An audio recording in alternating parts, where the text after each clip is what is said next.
আসসালামু আলাইকুম। আজকে আমি রান্না করব সবজি খিচুড়ি।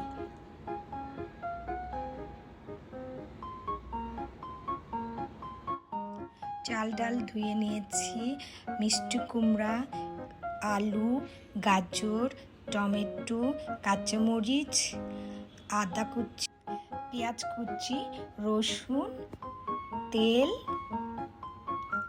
ঘি। প্রথমে আমি প্রেসার কুকারে তেল দিয়ে নিচ্ছি, তারপর আদা কুচি দিয়ে দিলাম, রসুন কুচি, পেঁয়াজ কুচি দিয়ে ভালো করে নেড়ে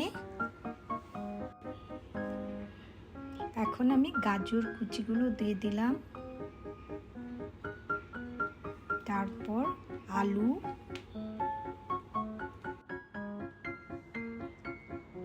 মিষ্টি কুমড়া দিয়ে দিলাম,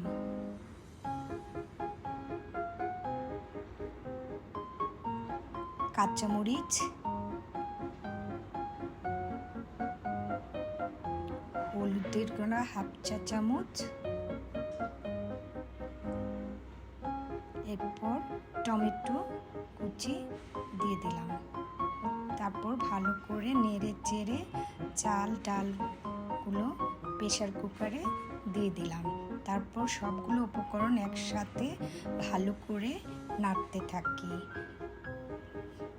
তারপর লবণ স্বাদ মতো লবণ দিয়ে দিলাম, সামান্য চিনি দিলাম, এরপর পানি দিয়ে 1.5 মগ পানি দিয়ে একটু ঘি 1 চামচের পরিমাণ দিয়ে ভালো করে প্রেসার কুকারে ঢাকনা দিয়ে ঢেকে দিই।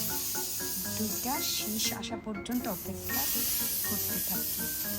এখন আমাদের তৈরি হয়ে গেল মজাদার সবজি খিচুড়ি।